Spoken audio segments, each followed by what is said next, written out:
Today we talk about business and life mix and finding that balance on today's episode. You are listening to the Champion Hustle podcast. Play to succeed in business and in life. Featuring Levi Hunsaker and Ryan Black. Hello and welcome to the Champion Hustle podcast. This is episode number 12. My name is Ryan Black. And my name is Levi Hunsaker. And today we have a very, very special guest with us, someone who's a good friend, and we'd love to bring him out. His name is Dr. Gary Lawrence, and Dr. G is how we refer to him with endearment. Dr. G is someone who really is an inspiration for us, and that's why we wanted to have him on the show today. He is someone who we actually met. He's a fellow real estate investor. That's how we got connected, was through our community of investor friends nationwide. But besides that, he's done some incredible things with investing. But he actually ran his own private counseling, a Christian marriage and family counseling business for 23 years. And that's hence the Dr. G. And his wife, his sweet wife, Sylvia, was a big part of that. And they have 2 boys, they have 7 grandchildren, and they have been married for 54 years. And so anytime we think of, hey, how can you do things right in life and in business for decades and decades and decades? Well, Dr. G is one of the first people to come to mind, and that's why we wanted to have him out today to share some of his wisdom and some of his experience and insight into, making things work. Because, if you've been married for 54 years, you're doing something right. So, Dr. G, welcome to the Champion Hustle podcast.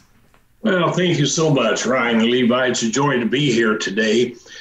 I think what I'd like to do is just start out how I got introduced to real estate investing. May I do that? Yes, absolutely. Yeah. Well, my wife, Sylvia, and I, we were missionaries to Canada. And we went to Canada way back in 1971. And we started a church in Winnipeg, Manitoba. I didn't know a person.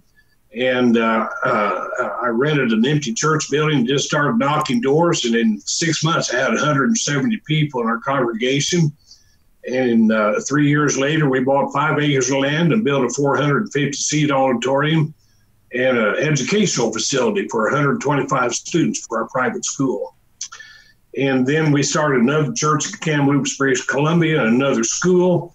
And in 12 years' time, we were able to start our 2 churches and our 2 schools and help start 5 other churches, 7 more schools in 12 years. But it was during that cycle that we realized that pastors and their wives needed counseling, and they needed someplace to go where they could be safe and secure. So Sylvia and I, we moved to Albuquerque, New Mexico back in 1980, and we started New Life Dynamics Christian Marriage and Family Counseling. And then our ministry grew. I was on 2 radio stations in Albuquerque, and in '89 we expanded to Phoenix. And over the course of the next 10 years, we were on 5 local Christian stations, Monday through Friday, reaching out to the Christian community. Well, back in 2003, we decided to retire, and we'd had our ministry for 23 years. I was almost 60. Now, we planned our retirement for 25 years through mutual funds and stocks, and we were very faithful to that. And so we went ahead and retired in May of 2003. And it took me 6 weeks to uncover the fact that we'd already lost 65% of our portfolio in the stock crash. And it was like, this is not supposed to happen, And it was a very fearful time, frustrating time. And but I had never worked for anyone else, Ryan and Levi. I wouldn't make a good employee, okay? And we were very successful. I had a staff of 7 people in our counseling practice. And by the way, I've got 5 degrees. I've got a graduate in theology. I've got a BA degree, an MA in pastoral counseling, and a doctorate of ministry. And I don't know what my 5th one is, but anyway, so here I was, 59, almost 60 years old, 5 degrees, a very successful past for 23 years. God blessed us with abundance, and we helped over 10,000 people during that 23 years solve marital and family issues. But here I am now, almost 60 years old, and I only have 35% of my retirement left. Well, we lived on what we had left for the next 5 years. And back in 2009, our money ran out. I had no cash. I had no savings. My credit was maxed out. And so in 2009, we filed bankruptcy. And the house we lived in for 18 years, we lost it. It went to foreclosure. So we lost everything in 2009. Now, there I am. I'm 65 years old, and I'm flat broke. And I tell everybody I didn't have a pot to carry tea in, okay? And so it was a very fearful time. And that's when I was introduced to this group of local real estate investors that you fellas are part of up in Salt Lake. And I told Sylvia, I'm going to learn how to become a successful real estate investor. And she said, how are you going to do that? And I said, I don't know, but I'm going to do it. Because the only thing we had coming in was Social Insecurity. And that was $864 a month. And I'll tell you what, you don't live on Social Insecurity. You barely exist. And fellas, to me, it was like looking over the precipice of poverty. And I don't do poverty. I don't do broke. And so I began to get educated on how to become a successful real estate investor. I aligned myself with other successful real estate investors. And it was about 4 months into my bleak time financially that I actually did my first deal. Well, I learned how to build a relationship with private investors. I learned how to build relationships with hard money lenders. And the very first property I did was out here in Mesa, Arizona. And I did none of the work myself. I'm not good with tools. As a matter of fact, I'm dangerous with tools. But in a 90-day cycle, on my first deal, I was able to generate a $37,000 profit. Now, nice. I want your audience to get the picture here, okay? There I am, 65, almost 66, and I hadn't had any income. I'm coming out of that deep hole bankruptcy, and that's a deep hole to come out of when you're 65. And so my first deal, I generated $37,000. And that's when my wife Sylvia said, okay, honey, you can do this. I'm convinced. And, wow, this really works. So I did my next deal and then did my next deal. I just kept doing fix and flips because I needed the income now. I didn't have time to get focused on buying homes, not back then. And it's been a wonderful journey.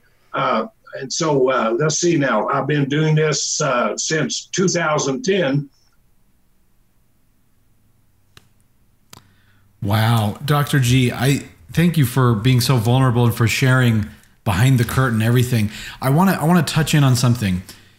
Since you had to basically reset, right? You went through the bankruptcy. You had to start back from square one at 65 years old after a long, fruitful life filled with different, success in many different areas.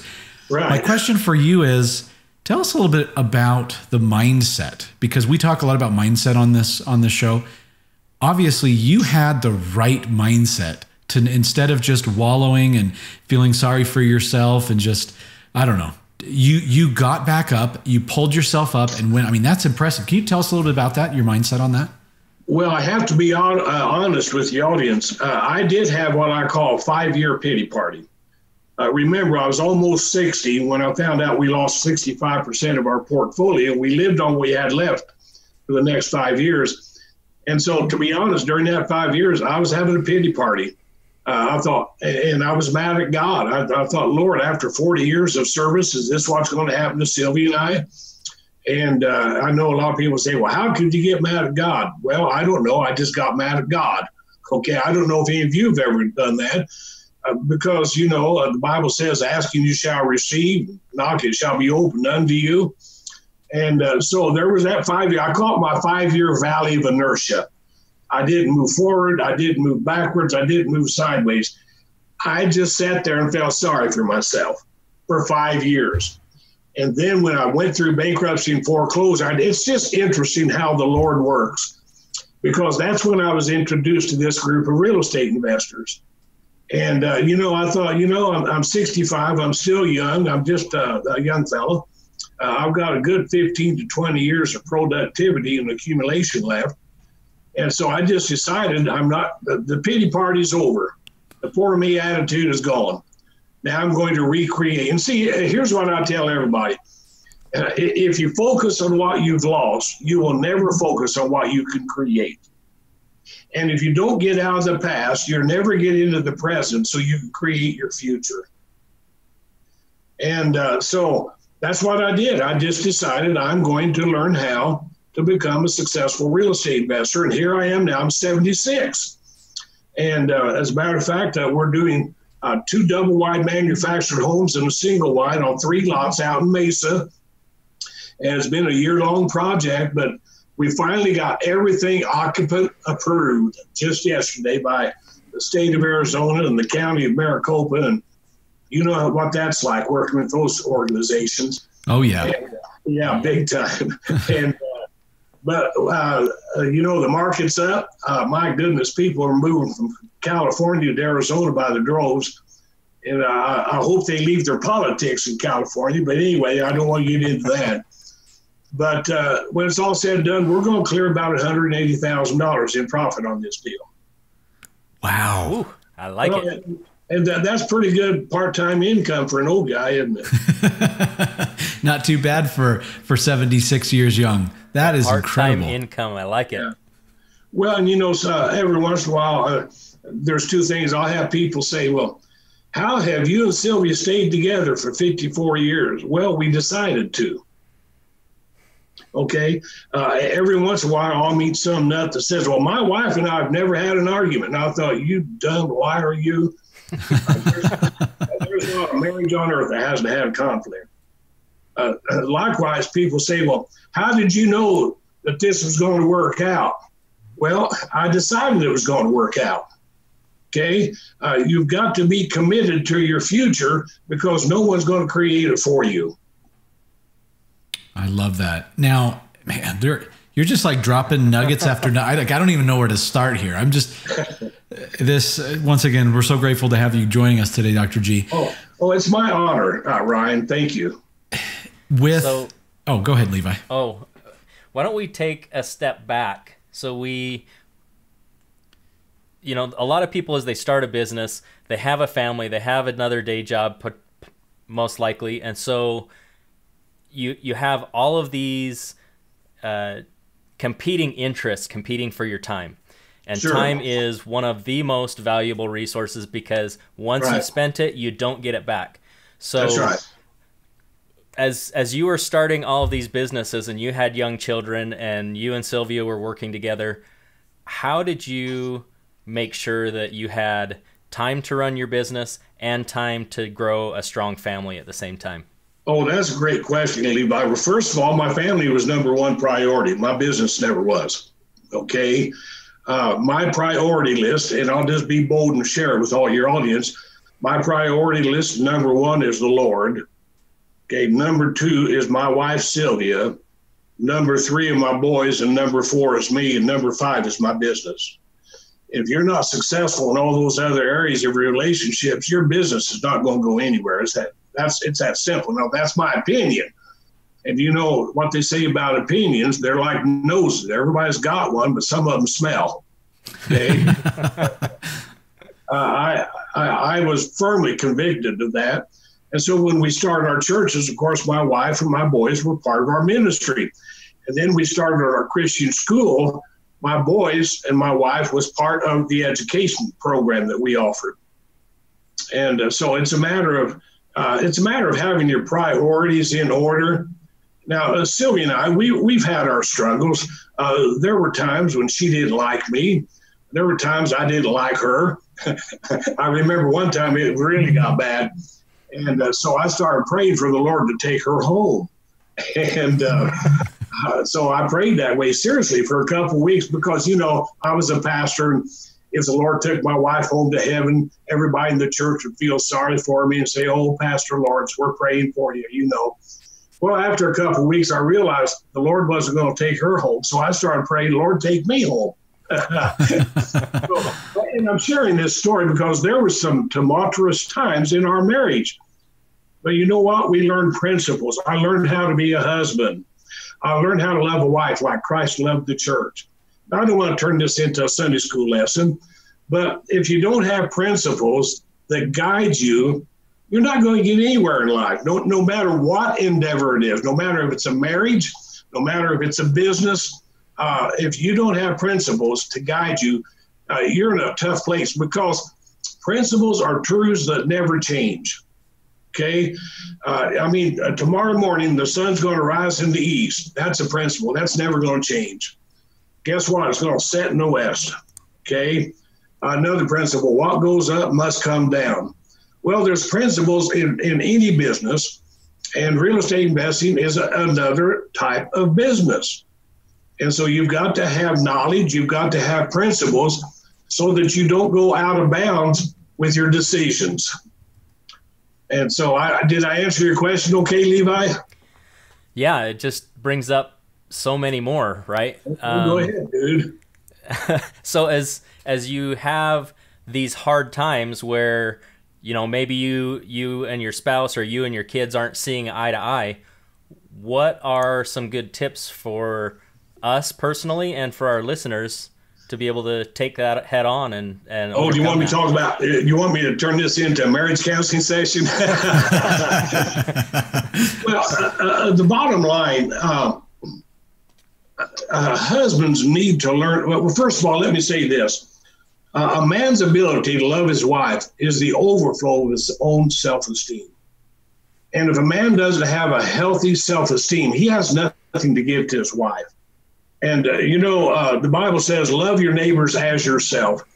And so I guess this is a message for any man listening to this. If you don't love yourself, you're not going to be able to love a wife. Okay? And so I had to learn how to love Gary Lawrence. I had to learn my identity in Christ. I had to learn to understand who I am in Christ. And once I was able to learn that truth, then I was able to share with Sylvia genuine love, unconditional acceptance. We both have weaknesses. Everybody's got weaknesses. Back in Sylvia's background, she was raised in a Baptist family, and she was sexually abused by her father, horribly physically and emotionally abused by her mother. One time her mother beat her so bad, this is when she was 9 years old, she literally couldn't walk afterwards. And she had to hide in the closet because some women from the church were coming over for ladies' fellowship. And now I was the fourth of four children. And my father believed my mother got pregnant by another man. So I was the child that he referred to as the bastard. And so there's never a healthy relationship. Now, I'm just sharing this briefly to show you how we come out of our backgrounds. We met at Bible college, and here's this beautiful brown-eyed, olive-skinned brunette. And when I first saw her, I told my roommate, I said, Bob, see that girl over there in that beautiful outfit? He said, yeah, what about her? I said, I'm going to ask her out for a date. And I said, I'll probably end up marrying her. 4 months later, we were married. Okay.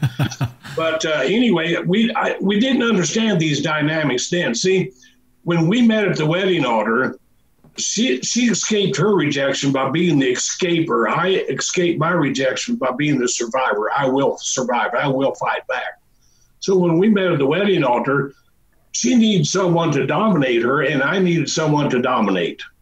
Okay. Well, when she came to the point in our early marriage where she was tired of being dominated, she let me know by leaving me. And then that's when I decided, man, I have got to learn this, because why get divorced? You're just going to marry someone else with problems. And I'll guarantee you this, everything that happens to you in the early years of your childhood, all those rejection patterns seep up through the floorboard of life. Everybody experiences that. Okay. I'm sure there was a time or two when you guys have gone to bed wondering, how am I going to handle this marriage problem? Okay.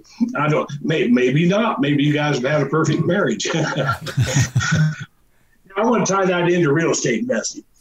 Real estate investing is no different. It has its challenges. It has its problems. It's like any business. But I will go back to a statement I made about 5 or 7 minutes ago. If you don't have good, solid principles to guide you, you're not going to get anywhere in a safe manner. I love that, because one thing we talk about a lot is creating a solid financial foundation, right? If you have a building or a structure that doesn't have a good foundation, the building's going to fall down. Likewise, in our finances, If you don't have a solid financial foundation, it doesn't matter what you do, how much money you make or generate, it's going to come crashing down. And what you're saying here is in life, having those core principles to give you a personal foundation as well as a foundation in your marriage and your family is equally as important. Oh, absolutely, 100%. And now, I just had a thought. Did you ever have a thought coming one side and go out the other real quick? Yes, every happens day. All the time. Oh, good. It's not just an age thing, right? Nope. No. Yeah. Well, and my son Kevin and I, we have a daily radio program called Wealth Empowers, and we're a father and son team dedicated to helping men and women create a financial platform they control. You don't have to become a victim of the American economy. You don't have to be a patsy for the politicians. Real estate is something that people are always going to need. It goes up and it goes down, but with the system that I've embraced, we have learned principles that will enable us to create profits even in the worst of markets. I mean, I think back, what happened 6 months ago with the stock market and the pandemic situation is an identical thing that happened to Sylvia and I when we retired back in 2003. The stock market crashed overnight. Well, now I'm retired. Now we turned our counseling project ministry over to some other fellows. And so what am I going to do? Call them up and say, hey, I want my business back? No, I planned on retiring.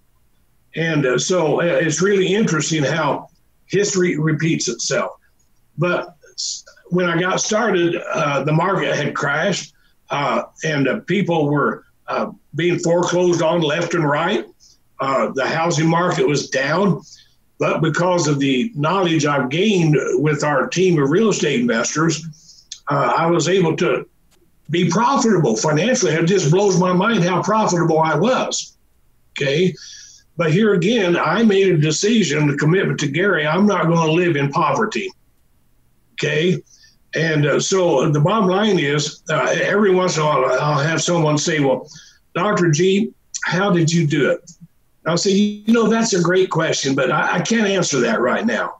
Well, why not? Well, you're not ready for it yet. Well, why am I not ready for it? Because you haven't decided that you're going to position yourself to be successful as a real estate investor. And if a person's non-committal, I can't teach them anything. Just like you guys have experienced. Okay, men and women come your way and they say, oh, I want to change my life financially. You say, okay, great. Well, let's get you started. Well, I don't know. I don't have enough money, or I don't have this or that circumstance, or my mother-in-law doesn't think I can be successful. And she told my wife to tell me not to do it. Every kind of excuse you've heard. I know you've heard them all, haven't you? Absolutely. Yeah. You can either have $1 million or a million excuses. It's up to you. Right. That is well said, Ryan. That's well said. So it's interesting how, and it's very true, history repeats itself. The first time back in, was it 2003, and effectively you were blindsided by what happened. Yeah. You weren't expecting that to happen. And rather than kind of, once again, being, you had the time where you kind of went through the grieving and then got back up on your feet. 5 years. It wasn't a couple of months. It was 5 years I felt sorry for myself. And then one day I snapped out of it. Well, you decided that you were no longer going to be a victim of the circumstances, and you said, what can I do to change the situation? And so now history has 17 years later, the economy, unrelated events, but the certain indicators in the economy have repeated, but now you're in such a different position, and it's because of the mindset, because your mindset is different. And you understand that, hey, the circumstances are what they are, but we're going to be, and I love that the name of your show, Empowers, Wealth Empowers. You have empowered yourself, like we all can. We can all empower ourselves to be able to say, you know what? Things are going to come that are good. Things are going to come that are not so good. But regardless of what happens, we know that we are going to be on top, and we're going to be happy and find joy and be successful and continue to accomplish our goals, continue to build the relationships we want to, continue to do all those things. Right. Because of our mindset. Right. Absolutely. There are 3 principles that I teach every man or woman that comes my way and wants to learn how to become a successful real estate investor. Principle number 1 is when you think, you create. Okay. Principle number 2 is when you create, you focus.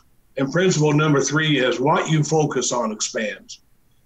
And as soon as I came to the place in my pity party that I decided to stop focusing on what I was losing and start focusing on what I was going to create, guess what? I started creating.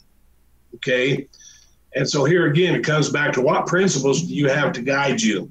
Now, I knew nothing about real estate investing. The only thing I knew about real estate investing was how to send in a monthly mortgage payment to the bank. In 18 years, that bank never did send me a thank you card. And what happened, another real estate investor was doing a short sale for me, okay, to protect my credit. And 2 weeks before that short sale was to actually go through, the bank that had my mortgage filed bankruptcy. So it seems like bankruptcy was the only game in town that everybody could play. You know, that thousands of people were qualified for bankruptcy. It was humiliating. It was sad. I'll never forget on one Saturday night, it was about 2:00 on Sunday morning. I heard my wife crying. She was in the living room. And I went out and I said, honey, are you okay? She literally was distraught. Gary, what's going to happen to us? We're filing bankruptcy. We're losing our house. Where are we going to live? What's happening to us? I mean, she was totally distraught. And fellas, it was very, very frustrating for me. I did not have any response except this. I literally threw my hands up in the air and I said, Sylvia, I don't know where we're going to live, but I'll promise you this. I will find us the driest bridge in the valley to live under. Now, let's go up about 4 or 5 months. I did that first deal where I made $37,000 in profit. I did my second deal. I made something like $28,000 in profit. And then I began a process where I was enrolling other people in a system for the education on how to do it. And I attended a meeting one Friday night. And I came home and I said, Sylvia, we're not going to bed tonight until you learn what I've learned tonight. And so we were up till midnight that night. And she said, you mean we're going to make that kind of money? And I said, absolutely. So I went to bed. She went to bed. And again, I woke up about 2:00 in the morning. She's out there in the living room watching TV. And I said, honey, are you okay? She said, oh, I'm doing fine. Why? And I said, well, you never watch TV at 2:00 in the morning. And she said, well, honey, I'm just so excited about the money we're going to make. I can't go to sleep. Oh, man. So question for you, Dr. G. I'm sure that there are people who are listening to this show that are in the heat of the moment, right? Where you were in 2003. They're either about to experience that or they're currently experiencing that right now in their life. What insight would you have? I know you've talked about principles, but any other thoughts that you could share for somebody who is facing the fire right now to kind of to empower them a little bit more so that they can push through it in record time? Sure. I'll say it like this, Ryan. Change, when left to chance, gives birth to more conflict. If you're waiting for all the stars to line themselves up and things are going to change, that's not going to happen. The stars are going to stay where they are, okay? So change, when left to chance, just gives birth to more conflict. And if you don't change, things are never going to change. And I'll guarantee you this, there's only one thing that won't change, and that's the fact that things will change. So here's the bottom line, okay? Either you make the change or the change is going to make you, okay? You're the only person that can decide your future. It's been said the best way to predict the future is to create it. And, I'm 76. I'm still pretty young, and I figure I've got a good 10 to 15 years of productivity. And every once in a while, I'll have someone say, well, Dr. G, when are you going to retire? And I say, retire or what?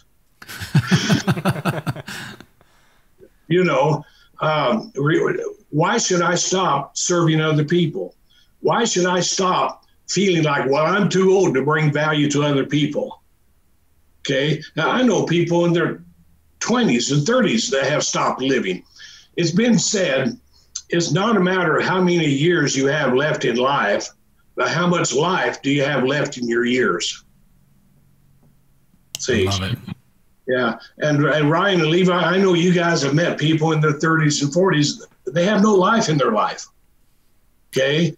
They're just kind of like an emotional zombie passing through the forest of fear and anxiety. Well, if you want to focus on fear, what could happen? I mean, look at the political turmoil today. I could care less about that. You know why? It's not going to impact me. I refuse to take part in the chaos in our country. I'm going to stay focused on taking care of my wife and I. Amen. I love it. Yeah. Thank you, Dr. That's great. And you mentioned, you know, what this has allowed you to do to be able to stay focused and serve.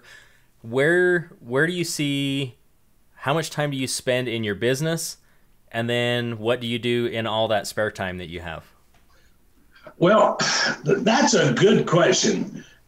You know, Sylvia and I, we bought us a cabin up in the mountains in northern Arizona.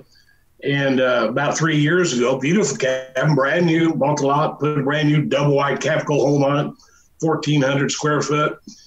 And but Munns Park, Arizona is a tiny little town. It's got a cafe, 2 gas stations, and a liquor store. And if you want to go out for dinner, you go to Flagstaff, which is about 20 miles away. And so it's a good place to be. But after my second summer, I told Sylvia, there's nothing to do up there. You can only walk in the forest so many times, you know. And so anyway, I was sitting out in the front porch, the deck one night, and I said, Sylvia, come out, hurry, come out. She said, what? And I said, look, that pine tree has grown 4 inches in the last 2 weeks. I'm not old enough to sit on deck and deteriorate, okay? And so guess what? This last summer, I decided, you know what? This is not my lifestyle. And so we put our cabin up for sale at the highest price on the MLS up there. And in 4 days, I got 2 cash offers and walked away with about $165,000 in cash. Nice. Now, that doesn't seem like a significant thing to some people. But stop thinking. 10 years ago, I didn't have a pot to carry tea in. Okay. This pandemic has not impacted Sylvia and I financially. We're enjoying life. What do I do with my spare time? Because of the pandemic, I can't go exercise at the gym now. So we just keep ourselves busy, spending time in the Word, praying together, and being positive. Yesterday, we went out to Saguaro Lake and rented a pontoon boat for the day and swam with the fishes and just had a good time. I mean, you know, it's just a lot of fun. Let me sum this up. I got real discouraged. It was about 4 or 5 years ago. And there were some people that I got involved with in investing. And by the way, not everybody do you want to get involved with that comes along your way. And I'm sure that Ryan and Levi can advise you on that. And so anyway, I was discouraged. And my son, Kevin, who's now my partner, he was selling Medicaid insurance to the elderly. And he said, Dad, how much are you making? I said, well, back in 2015, in June of that year, I had my right hip replaced. In December of that year, I had my left hip replaced. But because of my real estate investing system that I embraced, my income that year in 2015 was $197,000. Well, that's pretty good sick pay. Well, that following June, my hands and feet began to be paralyzed, and through a series of tests found out my spinal cord was not allowing my spinal fluid to flow through because my number 6 vertebrae had shut it. So in June of 2016, I'm back in bed and on drugs again, recovering from a spinal surgery. Because of my investing system that I embraced, in 2016, my income was $240,000. Now, that's good sick pay. Now, that's not average. That's not standard. We're not saying everybody can do that. I realized that because of my natural driven personality, I made it happen. And I'm going to keep making it happen as long as I can. And when it's time for me to lay down the tools of real estate investing, at least I can lay down and be comfortable in a nice big bed financially. I don't know how else to say it, guys. I like awesome. the analogy. Cool. Well, thank you so much again, Dr. G, for coming out and joining with us today. We appreciate your insight and your stories, and I know that everyone who has listened to this episode or watched it has been uplifted. So, if for those of you who are listening, if you would like to learn more about Dr. G or connect with him, you can go to wealthempowers.com is the place where you can find out more about him and what he's doing and his adventures. And also, our next week's episode is we're going to be talking about vision and mission statements and the importances of those two things and the differences, so that you can work on creating your own business to make sure that you're steering the ship in the right direction and you've got a clear roadmap moving forward. And we invite you, of course, to plug in with all of our online resources. championhustle.com is the website for all the links to the shows, and as well as you plug in with us online on our Facebook page. Can I say one more thing to the audience before we go, Ryan? Absolutely. Okay, there's an old saying: if you don't know where you're going, any road will take you there. And what I'm going to encourage your audience to do is to contact Ryan Black and Levi and see if maybe they don't have some direction that you can embrace that's going to give you a new road to journey down financially. Okay. Guys, thank you so much for the opportunity to share this with you. Thank you, Dr. G. I hope I haven't embarrassed you too much. No, we do a great job of embarrassing ourselves, and so today was a nice respite from that, being able to just relax and learn from you instead of having to embarrass ourselves. So, okay, all right. Thanks again. God bless, guys. Thanks. Take care, Dr. G. Bye-bye. Bye-bye. All right, so just one more time. Remember, plug in with us at championhustle.com. Join us in our Facebook group, on our YouTube page, and remember to like and subscribe. Have a great week, everybody. Thank you for joining us on this episode of the Champion Hustle podcast. For more great content and to join our online community, visit us at championhustle.com.